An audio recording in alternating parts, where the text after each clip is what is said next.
Olá, estamos começando o nosso ponto de vista, sempre ao vivo aqui pela Santa Cecília TV, neste horário da 1h30 da tarde. Uma tradição, né, como você sabe, na discussão política, no debate dos assuntos importantes aqui para a cidade, para a região metropolitana, sempre em pauta educação, meio ambiente, saúde, transporte, segurança pública e crescimento e desenvolvimento econômico, exportações, enfim, né, a nossa área portuária, que é aí, claro, o maior ponto de enriquecimento, não é? E de se fazer dinheiro, não é? Aqui na nossa região metropolitana, sem dúvida nenhuma. E o espaço aberto sempre para discussão e debate dos temas importantes, temas de interesse nacional também, que continuam aí se repetindo com essa exposição interminável do presidente da República, sempre criando factoides novos, não é? E sempre criando fatos polêmicos, que eu repito aqui, já falei inúmeras vezes, né? Alguns concordam, outros não. Então, aí criando uma cortina de fumaça para o desempenho econômico pífio que o Brasil vem obtendo agora em 2019. Já vinha com um desenvolvimento econômico difícil, né? O PIB fraco, enfim, mas este ano o que não podia acontecer com o novo governo acabou acontecendo, a economia acabou piorando e a gente esperava o contrário, né? Reprise do ponto de vista, sempre a partir das 8 da noite, você confere aqui pela Santa Cecília TV. Como eu disse, comércio exterior, não é? O PIB brasileiro, 27%, 28% do PIB brasileiro sempre passando aqui pelo Porto de Santos. É sobre o Porto que nós vamos conversar, não é? Recebendo aqui, começar pela direita nesta oportunidade, recebendo com muito prazer o presidente da CODESP, não é? O presidente Casimiro Tércio Carvalho, que nos dá a satisfação de estar conosco nesta segunda-feira. Presidente, prazer recebê-lo, está tudo bem? Está tudo bem, prefeito. Agradeço o convite e vamos debater Porto. Porto, economia, exportações, importações, né? Aquilo que realmente faz o país se desenvolver, faz o país crescer economicamente. Fernando Chagas também mais uma vez com a gente aqui, cientista político, experiente e especialista em finanças públicas, está conosco em mais esta edição. Tudo certo aí, Chagas? Tudo. Um abraço aos amigos, especialmente aos telespectadores, né? Tércio costuma dizer aqui, né? Santos tem toda essa riqueza devido à atividade portuária. Eu até estendo comércio exterior. Repito, o telespectador já não deve mais me aguentar falando, né? O principal tributo de Santos é o ISS. Sim. E 65% do ISS vem de atividades portuárias. Então, o porto é fundamental para o município de Santos e para toda a região. Sim, é um prazer recebê-lo aqui. E uma boa notícia para o telespectador, né? Os juros vão cair na quarta-feira. A dúvida, se vão cair 0,5% ou vão cair 0,25%, mas os juros vão cair, os juros básicos da economia, a taxa Selic. Quarta-feira o Banco Central deve anunciar que a taxa Selic, que está em 6,5%, deve cair para 6,25% ou 6%. Essa é uma boa notícia, então, para o consumidor, para aquele que está endividado, aquele que ainda depende muito dos juros. Nós vamos ter uma queda dos juros e deveremos ter mais quedas de juros até o fim do ano, até o mercado dizendo que pode chegar, não digo que vai chegar, mas pode chegar a uma taxa de juros de 5%, que seria fato inédito no Brasil. Parem as máquinas, hein? Fernando Chagas, crítico e cético em relação à nossa situação, e com razão, né? Já ficou provado isso, trazendo uma boa notícia. Não é sempre que isso acontece, hein? Ainda bem, né? Vamos ver se essa redução, né, traz alguma coisa positiva mais à frente, né? Porque as coisas realmente andam complicadas na economia brasileira. Nosso Marco Santana lá na ponta, sempre atento às redes sociais, às transmissões nossas aqui do Ponto de Vista, e a sua participação muito importante conosco aqui também. Tudo certo aí, Santana? Tudo bem, boa tarde a todos. Agradecer a participação do presidente da CODESP. Edgar, você lembrou muito bem dos factóides e as declarações desastrosas do presidente da República. Só que a área do governo onde tem o melhor desempenho é justamente onde ele não se intromete. E exemplo disso é a infraestrutura, né? O ministro Tarcísio Freitas, ele conseguiu aí evitar a greve dos caminhoneiros, acho que pouca gente noticiou isso daí. E a infraestrutura tem sob seu guarda-chuva aí a CODESP, que é um instrumento muito estratégico no desenvolvimento econômico do Brasil. Eu quero convidar você que nos acompanha ao vivo a participar também do programa, mandando sua pergunta, crítica, sugestão, pelo Facebook, Ponto de Vista, com Edgar Butanão, ou por e-mail, contato@pontodevista.tv.br. O programa pode ser acompanhado ao vivo pela internet, Seus anteriores pontos de vista ficam disponíveis na internet também, no nosso canal no YouTube e na nossa página no Facebook. E você que nos acompanha na reprise às 20 horas, uma boa noite. O mantra de todos os dias, ao vivo, né? A gente encerra o programa às 14h30, 2h30, a reprise só começa às 8h, né? E nesse intervalo de tempo, só Deus é que sabe o que é que pode acontecer na nossa confusa República Brasileira. Marcos Santana lembrou aí do Ministério da Infraestrutura, e é importante porque o sistema portuário brasileiro, né, os portos de maneira geral, a Codesp também não foge disso, hoje estão todos interligados dentro, né, do Ministério da Infraestrutura. A gente estava acostumado antes com a CEP, né, Secretaria Especial de Portos, enfim, e agora a CEP acabou, não existe mais, me parece, ou existe? O órgão agora ele está ligado direto ao Ministro de Infraestrutura. Então você tem a Secretaria Nacional de Portos e Transporte Aquaviário, que é uma das secretarias que atendem os modais de transporte no Ministério. Então responde direto para o ministro. Perfeito. Bom, a gente se acostumou aqui, né, Chagas, a receber e a conviver com presidentes da Codesp que muito pouco ou nada tinham de relação com o porto, né? Com a cidade. Cidade com navios, né, principalmente. Né? Eu lembro da presença de um aqui, eu participei da entrevista coletiva há mais de 20 anos ou qualquer coisa assim. Eu perguntei para ele, eu só queria fazer uma pergunta ao senhor. O senhor conhece alguma coisa de portos? Ele falou, não. Mas eu com certeza farei o possível e tal. Eu falei, tá bom, então vamos em frente, né? No caso do Tércio um pouco diferente, né? Ele já vem a Santos com uma experiência anterior, de portos anteriores onde trabalhou, e você é engenheiro naval, formado pela Poli-USP. Confere? Exatamente. Sempre gostou de navio? Vamos dizer que eu sou um engenheiro naval às avessas, né? Meu esporte preferido é caminhar, subir montanha. Mas eu peguei paixão pela engenharia naval depois que eu entrei na Poli, né? Eu entrei num sistema de engenharia geral e a gente ia escolhendo as especialidades ao longo do curso, né? E aí tive a oportunidade de conviver com algumas matérias da naval, me apaixonei e estou aqui, engenheiro naval. Seguiu em frente. É isso aí. Tá certo. E já passou também o Chagas, a gente sabe, né? Chagas Santana, o telespectador talvez não tenha essa informação ainda, pelo comando do Porto de São Sebastião, né? Exatamente, fui presidente lá há 7 anos. 7 anos? 7 anos, presidente de São Sebastião. Eu tive a oportunidade de administrar em conjunto com a Hidrovia Tietê-Paraná, né, que administra, que eu posso considerar que é a única hidrovia, de fato, no Brasil, com eclusas, com sistema de monitoramento. E isso deu bastante bagagem e experiência para a gente poder nos habilitar a assumir aí esse desafio novo, que é administrar o maior porto da América Latina. Né? Muita diferença de um para o outro? Ah, com certeza. Enorme, Aqui, né? Os problemas são dos mais diversificados possíveis, né? Desde uma pessoa tá andando ali, beirando a linha de trem, acidente com catraia no canal, enfim.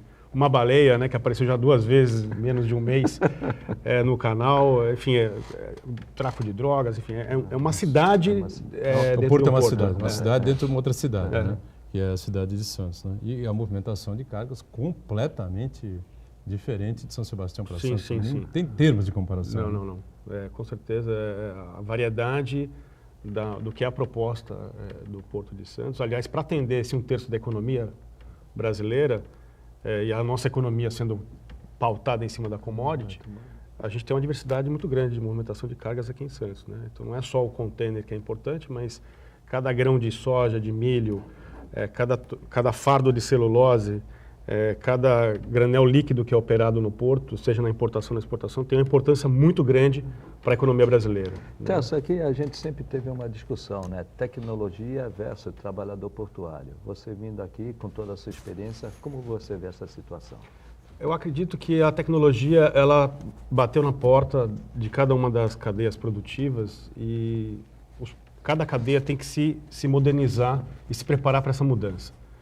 E a indústria portuária não é diferente, né? Se você for para portos na Ásia, na Europa, praticamente todos já estão no processo de modernização, em que hoje, por exemplo, um estivador, ao invés de estar em cima de um guindaste, ele está atrás de um joystick num computador na frente dele, né?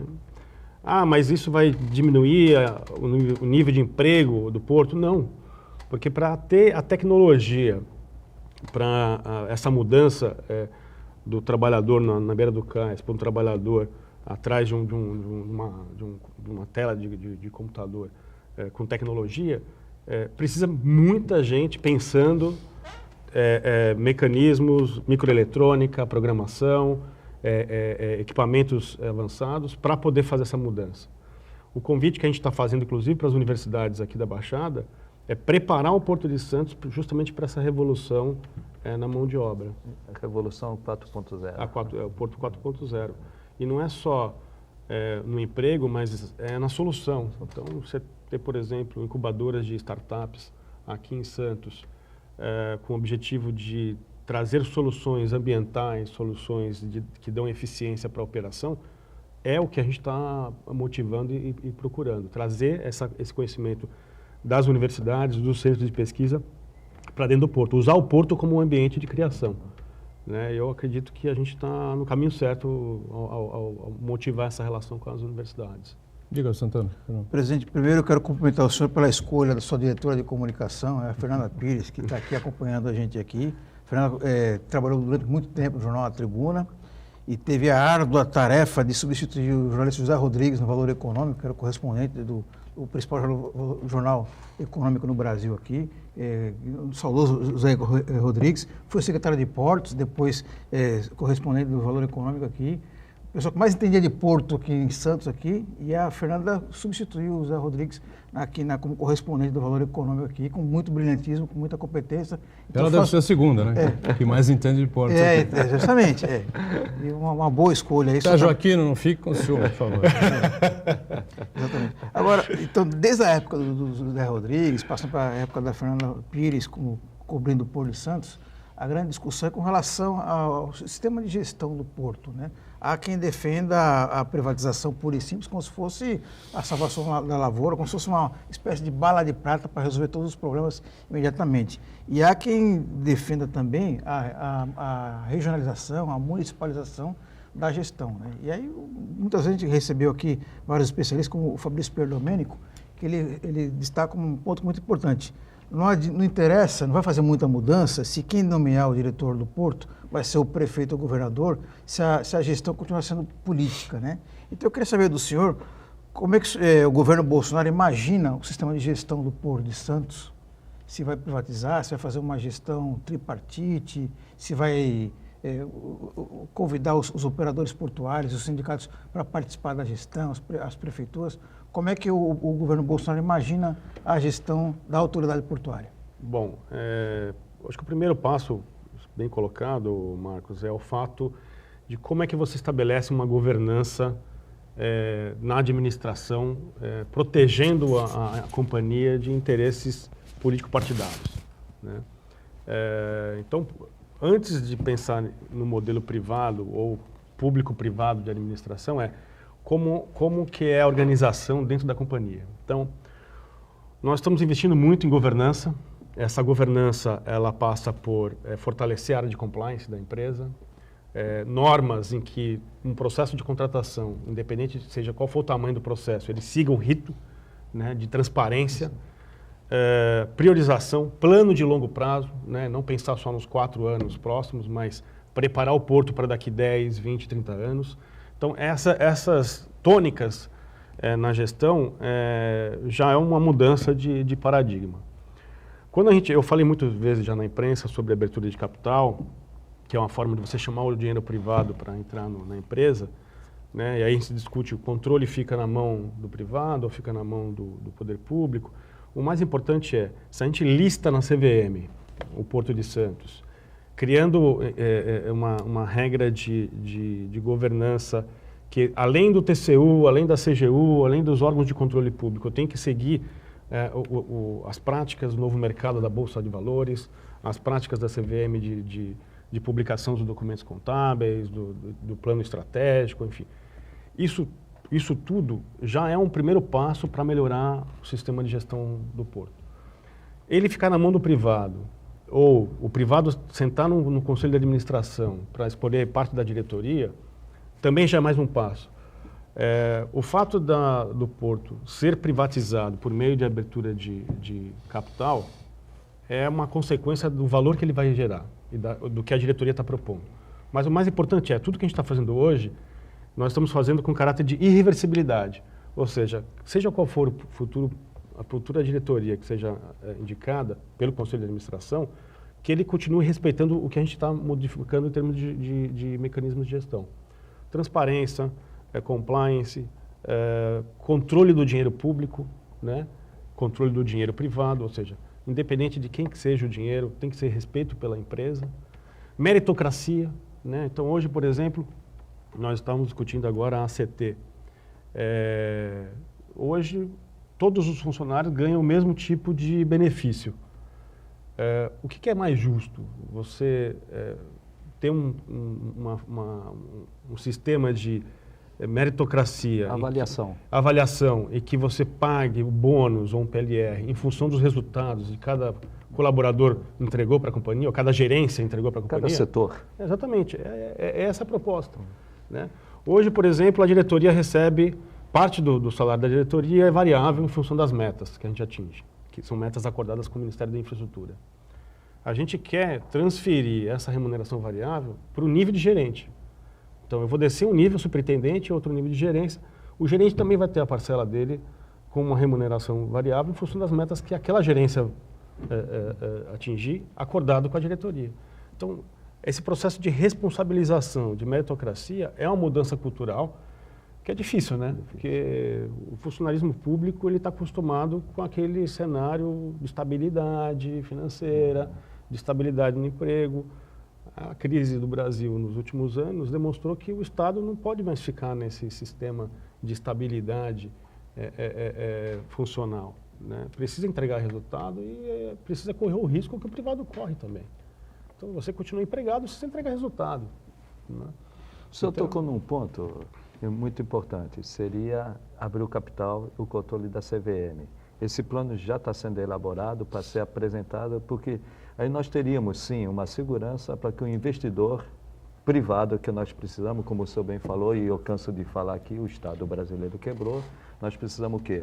Um bom ambiente de negócio e segurança jurídica. Sim. CVM talvez fosse um caminho para que o privado investisse no Porto de Santos, como investe num comércio varejista ou como numa instituição bancária. Sim. Esse projeto que está sendo apresentado. Sim, a gente está no âmbito da Diretoria de Desenvolvimento de Negócios e Regulação, tocada pelo Danilo Veras. Ele está coordenando esse trabalho junto com a nossa superintendente de governança, a Verena, justamente procurando a CVM e a Bolsa para entender quais são os mecanismos que a gente tem que modificar na nossa estrutura de gestão para poder se registrar na CVM e passar para esse ambiente de regulação. Ou seja, é mais um ambiente que a gente tem que ir lá e dar um check dizendo eu estou cumprindo com as minhas obrigações com relação à transparência, práticas de mercado, enfim. No que a Codesp atrairia esses investidores? Por quê? Ela hoje apenas é uma gestora do porto, não é? Não opera mais, enfim. Né? Sim. Se a gente for enxergar a importância da autoridade portuária, ela não é só uma gestora de território ou de canal. Né? Hoje, aliás, é essa mudança de paradigma que a gente está propondo também nessa gestão, que é o que a gente está chamando de porto promotor comercial, porto empreendedor. A gente não pode ficar de forma reativa desenvolvendo áreas operacionais ou aprofundamento de canal quando o mercado nos procura. A gente, pelo contrário, a gente tem que capturar novas cargas para trazer para o ambiente portuário santista. O que eu quero dizer com isso? Vou dar o exemplo aqui da celulose. 50% da celulose não é operada em Santos. E deveria ser operada 100% da celulose aqui. Né? Se a gente conectar Três Lagoas, lá no Mato Grosso do Sul, Lençóis Paulistas, que vai entrar uma nova planta agora da Bracel, Jacareí, enfim, todas as plantas de celulose no sudeste brasileiro, você vai conectar ao porto mais próximo, que é Santos. Então, hoje, alguns clientes não conseguem operar 100% da carga aqui porque não tem infraestrutura disponível. Né? Então, e o porto vai ficar parado esperando o cliente bater na nossa porta para atendê-lo? Não. Nós vamos atrás do cliente para trazer essa carga para cá. Essa mudança de postura gera mais valor para o porto, mais receita para o porto, mais emprego gerado e, obviamente, se pensar num investidor privado querendo investir nessas ampliações de área, você tem retorno sobre o capital investido, ou seja, você devolve valor para o acionista. Seria debêntures? Por exemplo, ou no próprio papel, na ação mesmo comprada pelo cliente. Então, o cliente, né, o acionista, o investidor. Acionista, Então, a partir do momento que a gente emite os papéis na bolsa, esse dinheiro entra na empresa investindo em novas áreas, né?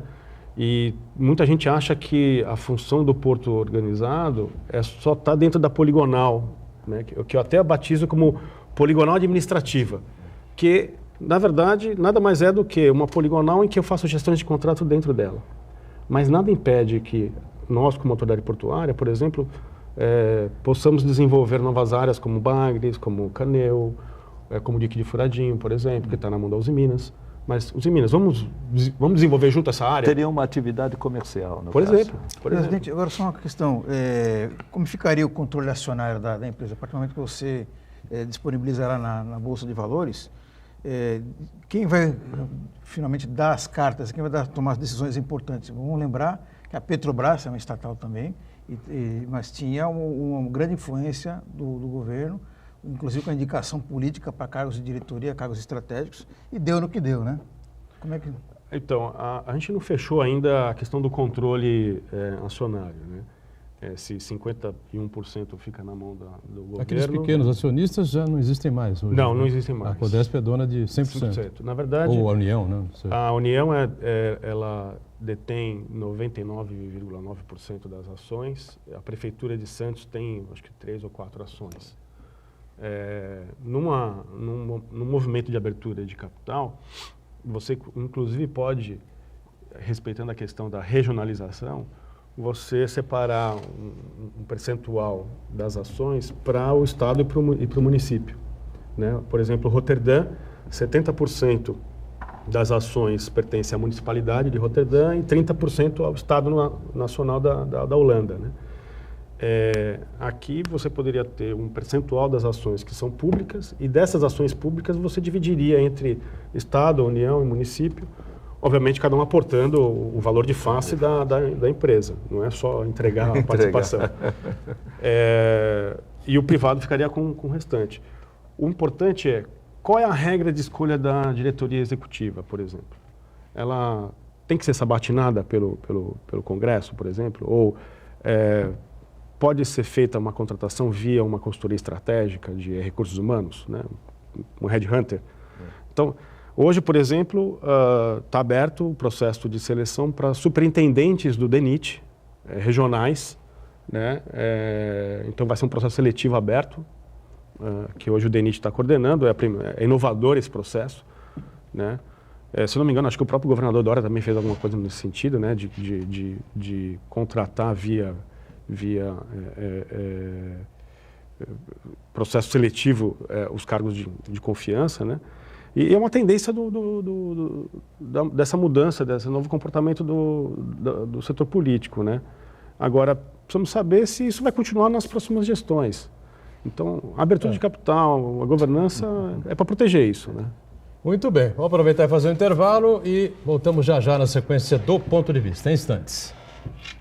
Muito bem, Ponto de Vista de volta, não é? A gente recebendo com prazer o presidente da Codesp, né? A Companhia Docas do Estado de São Paulo, Casimiro Tércio Carvalho, que é engenheiro naval e tem já uma experiência boa pelo Porto de São Sebastião, não é? Portanto, é diferente das quase totais indicações políticas que a gente sempre vê acontecendo por aqui. Fernando Chagas conosco, Marco Santana também.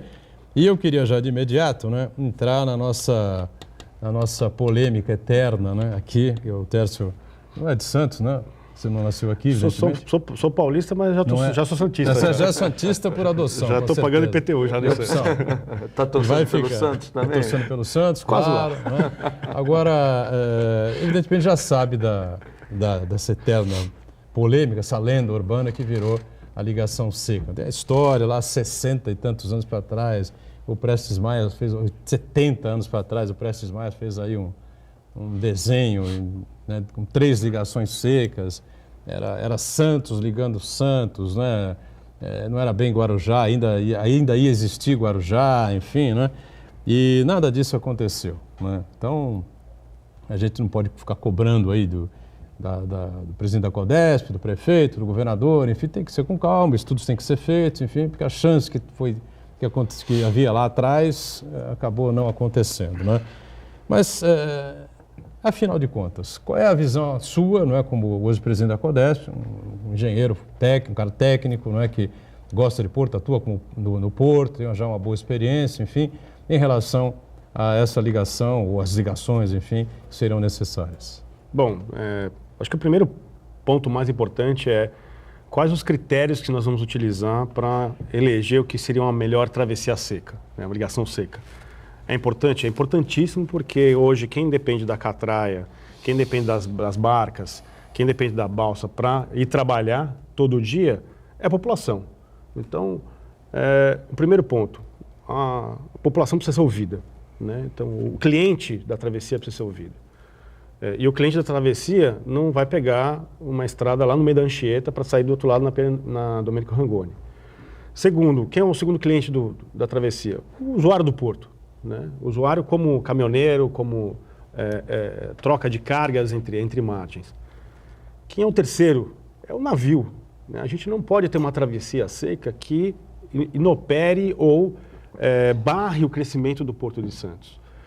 E quando eu digo barrar, a gente se falou muito de altura da ponte, né? Não estou preocupado tanto com a altura da ponte, porque hoje você tem soluções de pontes elevatórias, né, para transposição de cargas especiais. Em alguns momentos você pode bloquear a ponte para fazer uma travessia especial de carga. Obviamente tendo esse vão central em sistema de elevação, né?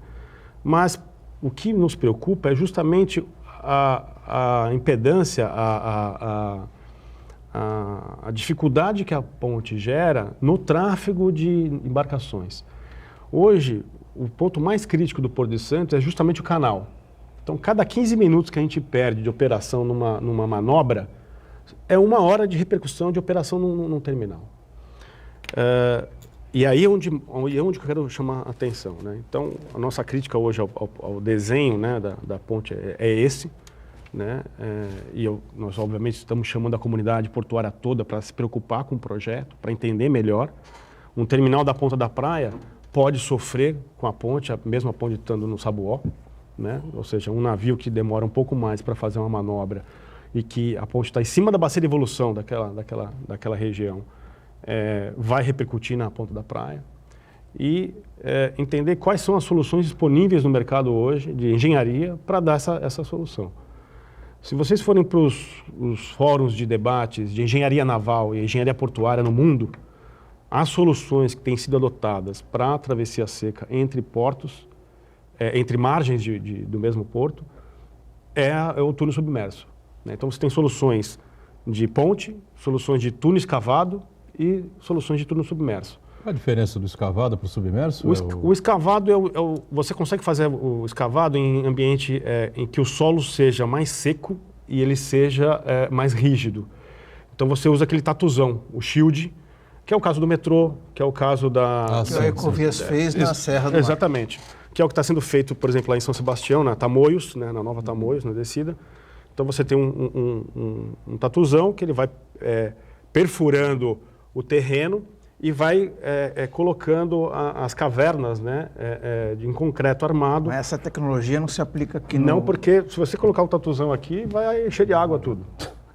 Então a solução aqui é o túnel submerso. Você faz a dragagem, faz o sulco do túnel, constrói as cavernas num dique, né, veda cada lado desses módulos, desses blocos, e leva ele até o ponto de imersão, e você vai encaixando um Lego um atrás do outro para completar o túnel vazando, né, passando de um lado para o outro do canal.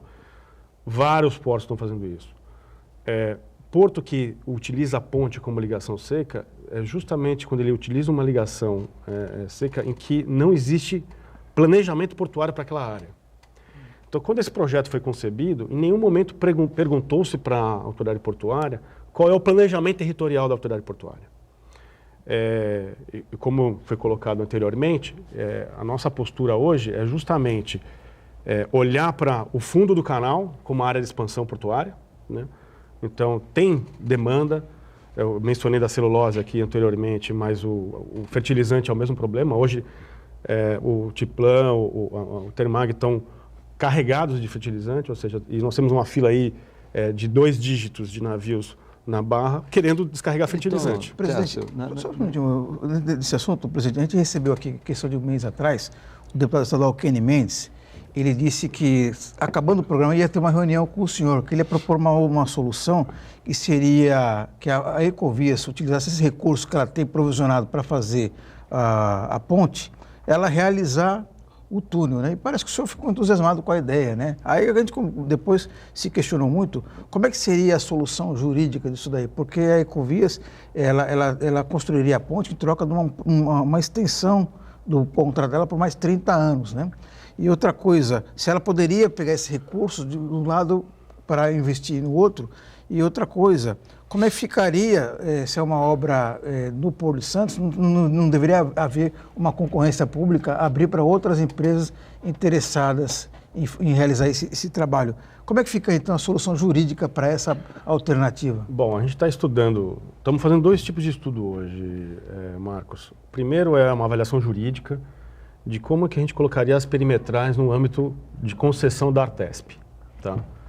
Da Artesp? Da Artesp, porque se for para a Ecovias executar essa obra, tem que estar no âmbito regulatório da Artesp. Ela é o concedente. Ela é a agência reguladora. Né? O concedente é o Estado. DR, né? É o caso do DR. Então, Mas o Porto é federal, né? O Porto é federal. Então, o que a gente está hoje vislumbrando? O sistema Anchieta Imigrantes não é só para ligar o Planalto com a zona costeira. Ele é um sistema de rodovias para escoar 1/3 da produção brasileira que sai por Santos.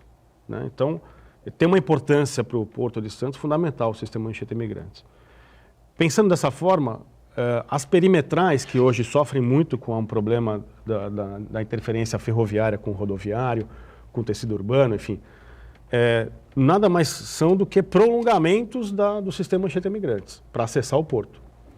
Então, o primeiro passo existe ambiente regulatório para que a gente inclua no escopo do escopo da concessão as perimetrais? Transformar o sistema Anchieta Imigrantes num sistema federal. Não necessariamente. A gente pode assinar um convênio com o governo do Estado assume a gestão da perimetral e isso é... O órgão regulador seria a Artesp, então? Exatamente. O que a gente chama da portuária. Exatamente. Isso. É isso que a gente está estudando juridicamente, se é possível fazer esse arranjo. Né? Feito isso. Mas aí a iniciativa partiria do governo federal, no caso da CODESP. Do Estado. Do Estado, O importante Enquanto o Porto é federal, né, da União. Mas assim, esses... São entes diferentes. Essas sobreposições entre o que é da União, o que é do Estado, o mais importante o Porto está para servir o país. Eu acho isso também. Então, o sistema Anchieta Imigrantes está para servir o país. Claro. Não só o cidadão que mora em São Paulo trabalha na embaixada e vice-versa. O comércio exterior passa por aqui. Exatamente. Né? Então, a competência regulatória, se quem é que vai fazer a gestão do contrato ou não, é um acordo que nós... Eu poderia fazer um convênio, mas feito esse convênio, Tércia, como o senhor vê o custo disso? Porque o que se fala é que o túnel seria mais caro do que uma ponte. E precisa ver a questão econômica e financeira da Ecovias. Vamos supor, a Ecovias também tinha interesse em... E essa diferença? A União entraria ou seria tudo de responsabilidade do Estado? Uma das coisas que eu já me propus era... Tem um nó aí, né? Não, essa diferença financeira, primeiro ela precisa ser identificada, né? E depois vamos viabilizar essa diferença financeira. O que não dá para a gente jogar uma pá de cal em cima de um projeto, porque simplesmente foi considerado mais caro e em algum momento não se viabilizou. Aliás, a informação que chegou para a gente foi que o túnel não foi feito lá atrás porque a União não permitiu que o Estado de São Paulo ampliasse o seu limite de crédito para a contração de empréstimo para financiamento do túnel.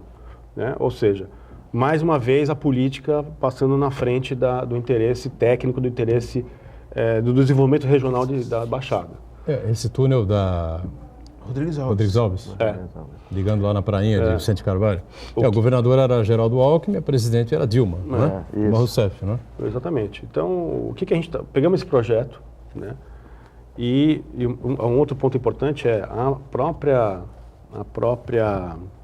Codesp, à época, não permitiu que o acesso para a entrada do túnel fosse na perimetral. Ela exigiu que fosse dentro da cidade de Santos e dentro da cidade de Guarujá. O que nós estamos fazendo agora? Estamos olhando para esse projeto. A entrada do túnel vai ser pela perimetral, né? Até porque, e isso é importantíssimo deixar claro para o telespectador, com a consolidação do corredor de exportação na ponta da praia, usando predominantemente o transporte ferroviário, no Macuco, né, nós estamos criando o cluster da celulose lá, 100% do transporte da celulose em ferroviário. No Outeirinhos, nós vamos investir numa pera ferroviária lá, para também universalizar o transporte ferroviário. Quer dizer, praticamente do Valongo até a ponta da praia, eu vou ter um tráfego predominantemente ferroviário, ou seja, pouco caminhão na perimetral. O que permite que o usuário do túnel utilize a perimetral como uma via de acesso para acessar o túnel para o lado do Guarujá e vice-versa, né? Então, essa estratégia que a gente está fazendo com a nossa equipe de engenharia é para entender soluções possíveis ao projeto original do túnel, inclusive diminuindo o custo de obra do túnel, e no final do dia comparar o túnel com a ponte em termos de custos globais. Desapropriações também, né?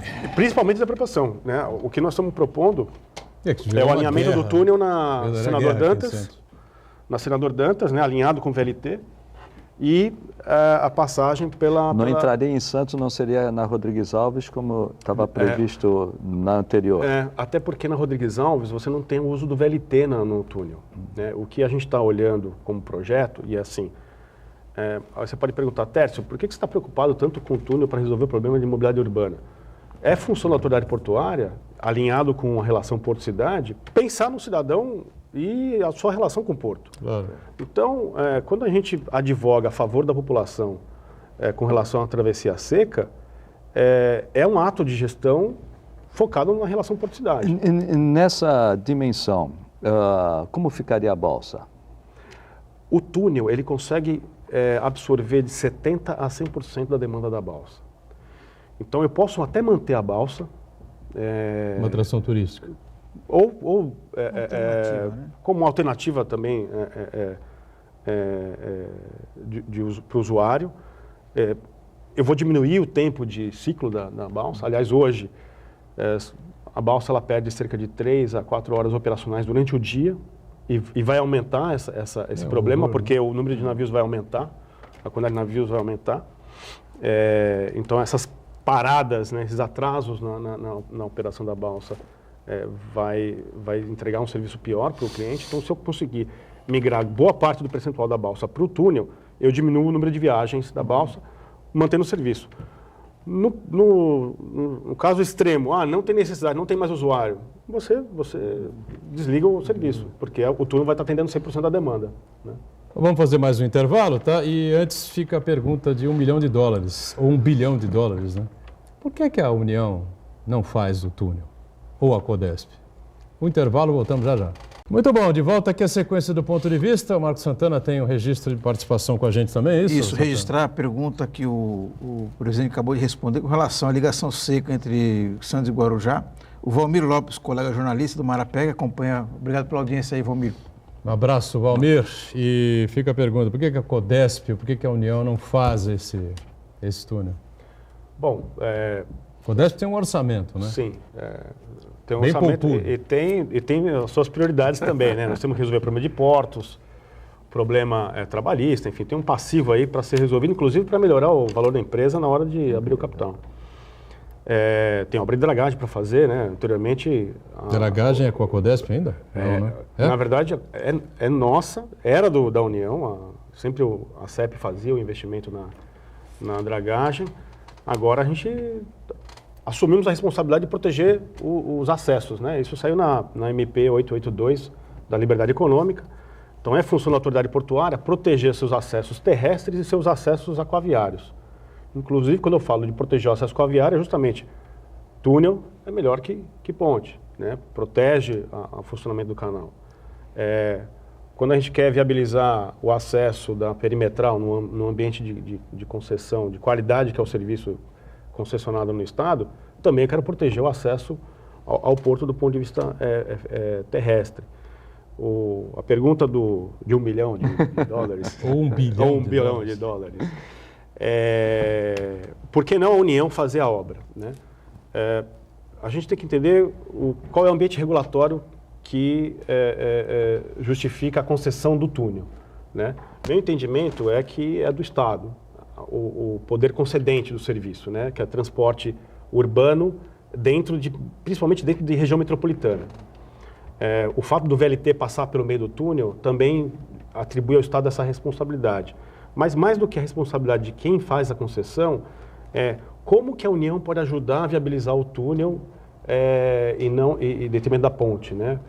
Aí, obviamente, eu estou chamando a atenção que o túnel são 3 faixas de rolagem em cada sentido, a ponte são 2, o túnel tem o VLT, a ponte não tem, o túnel tem o passeio do pedestre, a ponte não tem a ciclovia, a ponte não tem. Não, o túnel é melhor sobre todos os aspectos. Não tem o túnel ele substitui a catraia. A catraia são 30 mil PAX dia, né? Viagens passageiro dia.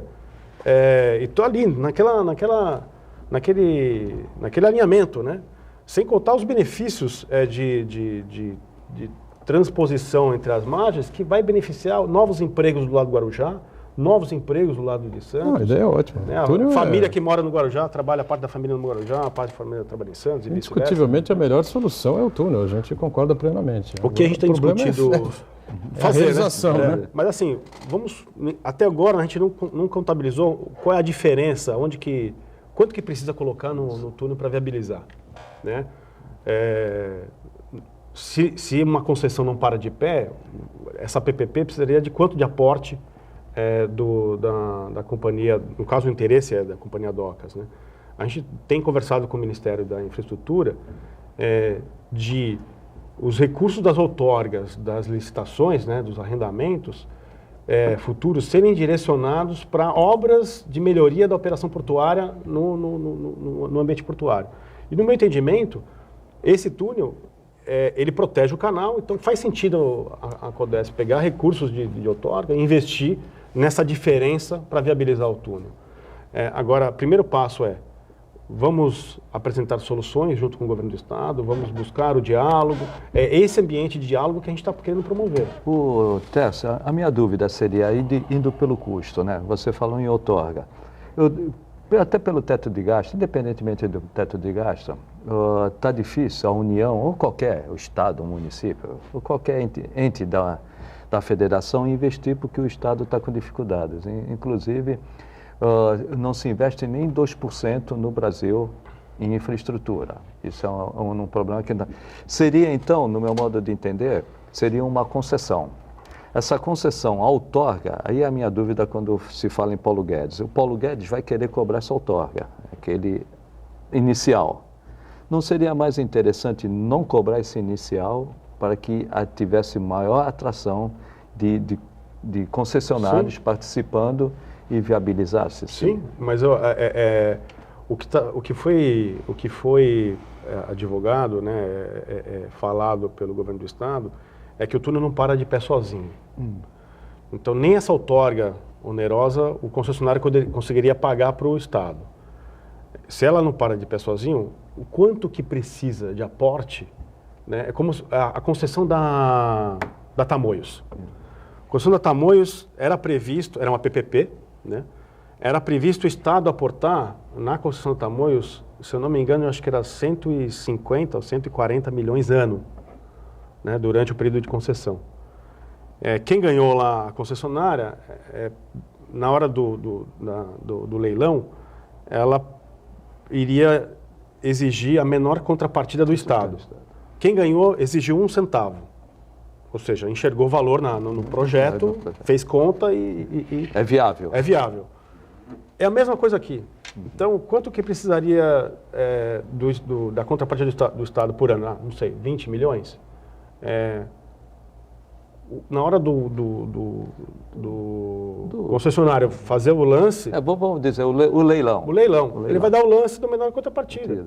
E quem der o menor, que seja menos oneroso para o Estado ou para a União ou para ambos, levaria.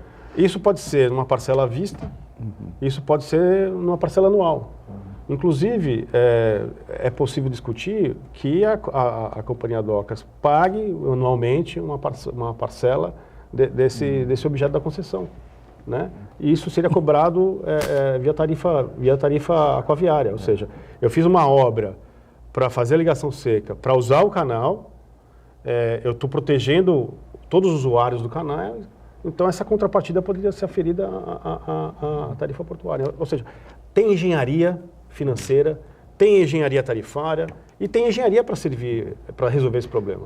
Pelo que você está falando rapidamente, está faltando talvez um diálogo político, Estado e União chegarem a uma conclusão. Nós estamos procurando... Nós temos uma viabilidade técnica, financeira e econômica, está faltando talvez um convênio entre ambos. Mas a gente está buscando o Estado, estamos tentando dialogar, eu acredito que a gente vai ter uma solução, sim. Eu queria lembrar que a Santa Cecília TV vai realizar um evento importante também, claro que o presidente da CODESP já deve ter sido devidamente convidado, dia 12, né, de agosto, e nós teremos nessa oportunidade um bom debate, com certeza, né, a respeito dessa questão da ligação seca. O presidente da CODESP estará presente, já está garantindo aqui, confirmando, e que, claro, vai colocar todas essas possibilidades, né, essas propostas, enfim, e a gente tem certeza que alguma solução saudável para a região metropolitana nós teremos sem dúvida nenhuma. Eu agradeço aqui a participação do Marcelo Teixeira, que me enviou uma mensagem também e se mostra bastante confiante no seu trabalho. Marcelo Teixeira, presidente do nosso sistema aqui de comunicação, pró-reitor da Universidade de Santa Cecília, nossa Unisanto, e coloca aqui a opinião dele, acreditando bastante nas suas posições, né, e confiando que teremos realmente uma saída na sua... Se você não conseguir fazer, vai deixar bem encaminhado, pelo menos a posição dele. Um abraço ao Marcelo, saudações alvinegras, como sempre. Bom, mas eu acho que o ponto mais importante da gestão desse grupo que está hoje à frente da companhia é olhar não só para o imediatismo, ou seja, resolver um problema momentâneo, mas proteger o Porto de Santos, né, e qualificar o Porto de Santos.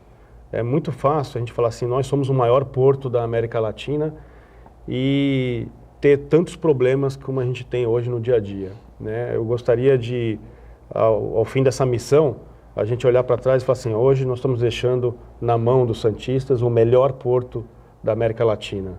É com esse olhar que a gente está comprando várias brigas, a gente sabe que não é todo mundo que morre de amor pela nossa gestão, mas eu acredito que a gente está olhando com honestidade, olhando com esmero, cuidar da carga, cuidar do navio, do operador portuário e olhar para o cidadão santista e ele se sentir orgulhoso de ter um porto desse dentro da cidade. Presidente, dele, né? se for olhar cuidar da carga, cuidar do navio e cuidar dos trabalhadores também, né?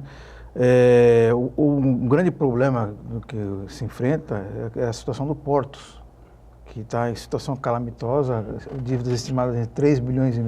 O Portos é o fundo de previdência complementar dos trabalhadores da CODESP, das CODESP, né? Uhum. Das companhias docas do Brasil, né? Sim.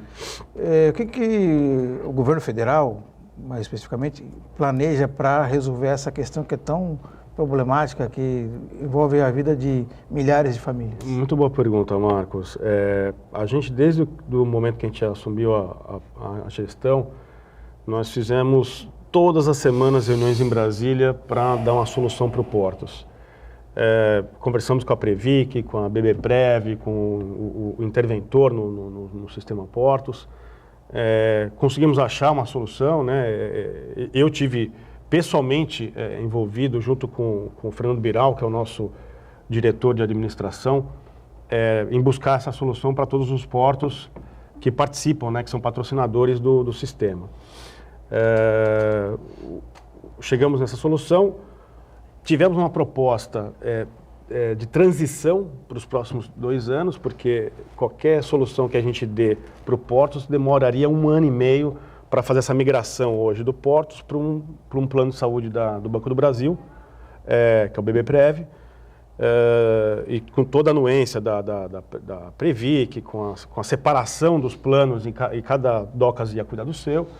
Só que, infelizmente, na semana passada, felizmente, para quase todos os patrocinadores, né, os sindicatos aprovaram essa regra de transição, uma regra de transição que diminuiria por um período de tempo o benefício para quem está já aposentado, e para quem é contribuinte aumentaria o valor de contribuição, né?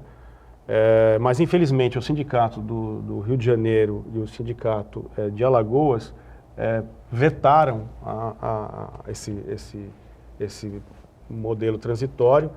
E, assim, as cenas dos próximos capítulos eu vou saber essa semana quando eu for para Brasília. Mas o ambiente não é favorável, né? Infelizmente, por causa de 2 estados, todo o resto do país ficou prejudicado nessa solução que a gente está trazendo. Fala as cenas dos próximos capítulos. Desde o ano passado, se não me falha a memória, foi em maio, né, que teve aquele problema com os caminhoneiros, o transporte rodoviário, né? O Brasil tem uma faixa litorânea muito grande, a costa do Brasil é muito grande, né? Não estou dizendo que vai substituir, porém colaborar. Por que o Brasil explora tão mal o serviço de cabotagem? Outra coisa, o Brasil é refém dos caminhoneiros? É uma boa pergunta. 2 perguntas perfeitas, né? O problema da cabotagem, ele tá calcado em alguns pontos, né? Primeiro, o imposto sobre combustível. Por aqui que pareça, o combustível que é utilizado para transporte internacional, ele é isento de imposto. E o combustível usado na cabotagem, ele tem imposto. Além disso, você tem um problema da bandeira brasileira, né, que você tem um custo de tripulação maior do que o custo de tripulação estrangeira. Não é que o salário do tripulante brasileiro seja maior, mas o custo completo é maior, né? Então, um tripulante filipino, ele recebe um salário maior, mas o custo global dele é menor, do que o custo do Brasil, e os encargos sociais. Os cargos sociais. Isso está sendo resolvido. Existe hoje um programa coordenado pelo ministro, que é a BR do Mar, que é justamente o incentivo na cabotagem. Então, é um projeto aí de flexibilização das regras de cabotagem para incentivar o aumento disso. Mas, obviamente, o histórico que a gente tem da relação com o setor rodoviário, né, dos caminhoneiros, o transporte marítimo ficou um tanto refém dos caminhoneiros de longo curso. Eu vou dar um exemplo aqui do transporte de veículo. A Ford, na década de 90, eles iniciaram um estudo para fazer a cabotagem de veículo, né, de transportar sua produção no ABC Paulista para todo o Brasil de ro-ro, né, de navio roll-on-roll-off. Os cegonheiros fizeram uma barricada em volta da fábrica, em protesto, né? A Volks e a GM não se envolveram no processo. Hoje todas choram porque não tem transporte A GM é a principal interessada em fazer transporte de ro-ro. Eles têm operação no sul do Brasil e no norte, então tem interesse de fazer esse transporte, mas não tem condições porque realmente hoje o sindicato dos cegonheiros é muito forte, né? O que está sendo discutido hoje, se o incremento, né, o aumento da produção de veículo pode entrar na cabotagem, né? São 50 anos em 5, né, do Juscelino, por exatamente em cima do pneu. Da indústria automobilística. Mas aí vem aquela coisa, né? Isso foi nos anos 50, né? 1950, 55, 56, né? Até 60. Quer dizer, são quase 60 anos depois, nós não conseguimos ainda dar uma virada nessa situação, né? Mas eu acredito que aí falando de gestão portuária, né, de planejamento portuário nacional, a tendência é você ter grandes portos consolidados, né? Então, aqui eu falo de Itaqui, por exemplo, que é o grande porto do escoamento de commodities no Arco Norte. Você tem Suape como um importante porto regional do Nordeste. Santos, né, não vou nem dispensa aqui comentários pelo fato de a gente operar, ser um terço da economia passar por aqui. E você tem um porto de referência aí, Paranaguá continua sendo uma referência para commodity, e algum outro porto de referência no sul, né? E você ter trocas de carga entre os estados por navios. Esse é o planejamento ideal, né? Então eu consolido Santos como o principal porto de longo curso, conectando Ásia e América, né? Europa e América, e a gente distribui essas cargas ao longo da costa brasileira. O ministro Tarcísio está extremamente susceptível a apoiar a cabotagem. O programa BR do Mar é justamente isso. Eu acredito que a gente vai ter nos próximos anos aí, obviamente depende também do crescimento econômico, não adianta a gente disputar. O caminhoneiro, coitado, já está com pouca carga E esse foi o problema, né? Muitos caminhoneiros com pouca carga. Exatamente, excesso de crédito para compra de caminhão. E aí o caminhoneiro faz qualquer coisa para pagar o seu financiamento, né? Basicamente, bom, a comparação não seria a mais correta, mas a era do computador, a era digital, eu quero comprar uma máquina de escrever e achar que vai ensinar alguém a datilografar, enfim, não vai dar. O caminhoneiro, infelizmente, não todos, evidentemente, claro, mas uma boa parcela, comprou um caminhão na hora errada, né? Deu entrada, fez o financiamento. A gente não pode.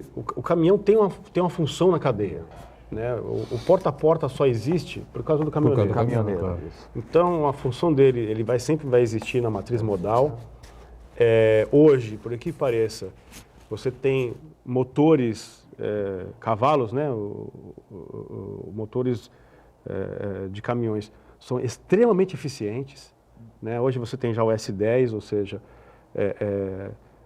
do ponto de vista ambiental e de econômico, o caminhão entrega valor, só que não faz sentido você puxar um isotanque de óleo de palma de Belém para uma fábrica aqui no ABC Paulista, sendo que no container, um frete entre Belém e Santos daria R$3.000, R$4.000.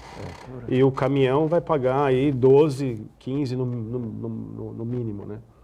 Então, sem contar os custos de seguro, enfim, né, de roubo de carga, etc, etc. Uma série de outras coisas. Bom, estamos no finalzinho aqui, eu queria agradecer muito a participação do Casimiro Tércio Carvalho, que é o presidente da CODESP, Companhia Dock Estado de São Paulo. Obrigado pelas explicações, tá certo? Demonstrando aí conhecimento. Espero que volte aí em outras oportunidades, claro, para a gente discutir a sequência, né? Sequência da ponte, do túnel e do país, né? Sem dúvida nenhuma, que é muito importante. Chagas está sempre conosco, Santana também diariamente aqui com a gente. Ponto de vista é ao vivo, 1h30 da tarde, né? Reprise aqui na Santa Cecília TV, às 8 da noite. Tchau, gente. Obrigado.